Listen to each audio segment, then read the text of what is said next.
बुलाए हुए तो बहुत हैं, लेकिन चुने हुए तोड़े हैं।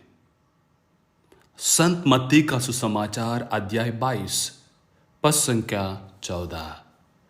आज का शुभ संदेश। मैं अनंत काल तक ईश्वर के मंदिर में निवास करूंगा। मैं अनंत काल तक ईश्वर के मंदिर में निवास करूंगा। क्रिस्त में मेरे प्यारे भाइयों और बहनों, सामान्य काल का 28वां रविवार और आज अक्टूबर महीने का 15 तारीख है। हम अवेला का संत तेरेसा जो कुंवारे धर्मचार्य थे उनको भी याद करें। एक महान संतों में गिना जाता है। किस प्रकार वो अपने जीवन को प्रभु को समर्पित करते हैं, किस प्रकार जो बुलावे को अपनाते हुए उस पर चलती है। कठिनाइयों के बावजूद भी अपने ही धर्म बहनों के द्वारा मुश्किलें उनको पार करते हुए महान संत माने जाती है। इसलिए आज का पहले पाठ में नबी इस्राएल के द्वारा प्रभु ईश्वर कहते हैं, हम सबको वो बोझ का प्रबंध करेंगे। बोझ यहां पे प्रिय भाई बहनों शारीरिक भोजन की बात नहीं करते, वो आध्यात्मिक भोजन जो प्रभु पर भरोसा रखते हैं, उनके पास जाते हैं, उन पर विश्वास रखते हैं, उन्हें मुक्ति मिलेगा और प्रभु का हाथ उन पर रहेगा। वह है आज का पहले पाठ का सारांश है। जब हम प्रभु को मिलने आते हैं, मिस्र बलिदान में भाग लेने आते हैं, क्या मेरे अंदर वो विश्वास है आज मुझे प्रभु आध्यात्मिक भोजन के द्वारा आशीष कृपा प्रदान करेगा? इसलिए संत पौलुस दूसरे पाठ में फिलिपियों को लिखते हुए कहते हैं, जब भी मैं मुश्किलों में था, संपन्न था, दरिद्रता में था, आप लोगों ने मेरी सहायता की और उसके कारण ही मैं आज प्रभु के पास पहुंच पाया हूं।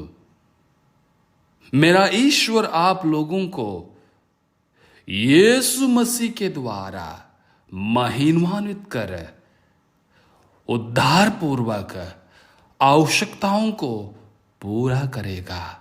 देखिएगा, एक विश्वासपूर्ण वचन, यानी हम जी प्रभु पर श्रद्धा रखते हुए कोई भी कार्य करते हैं, संत पौलुस कहते हैं प्रभु हमें सब कुछ संपन्न करेगा। यह विश्वास है।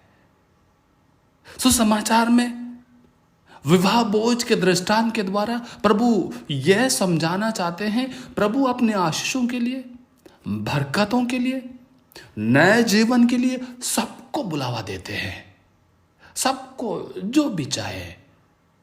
लेकिन कौन प्रभु के पास आते हैं, उन पर श्रद्धा रखते हैं, उन्हीं को ही आशीष के प्राप्त होते हैं। क्योंकि जीवन जीते समय नैया में बहुत कुछ हमें जीना पड़ता है, मुश्किलों को झेलना पड़ता है, कठिनाइयों को अनुभव करना पड़ता है। जीवन सरल नहीं है। कोई किसी प्रकार का जीवन हम जिए, धार्मिक जीवन हो, विवाह जीवन हो और अन्य अकेलेपन जीवन हो, सब कुछ जीवन में मुश्किलों को सामना करना पड़ता है। यदि उन मुश्किलों के साथ हम प्रभु को पुकारेंगे, प्रभु का अनुभव करेंगे, प्रभु हमें महिमान्वित करेगा, हमें नया जीवन देगा। इसलिए सुसमाचार के अंत में प्रभु कहते हैं, बुलाए हुए तो बहुत हैं। प्रभु के आशीष पाने के लिए बहुत सारे लोगों को बुलाया जाता है, लेकिन चुने हुए थोड़े हैं। क्या हम प्रभु के चुने हुए प्रजा हैं? क्या उस प्रभु के खुशी आनंद में आदान प्रदान होने के लिए हम प्रभु के पास आते हैं? आज जब मिस्र बलिदान में भाग लेंगे, कि हम अपने पश्चाताप और पाप स्वीकार करके अपने आप को तैयार कर पाते हैं प्रभु की आमंत्रण देने के लिए, प्रभु को अनुभव करने के लिए। आज वही कृपा मांगे। जीवन में कुछ भी हो, कितना भी उतार चढ़ाव हो, जैसे संत पौलुस कहते हैं, हम प्रभु पे श्रद्धा रखना ना भूलें।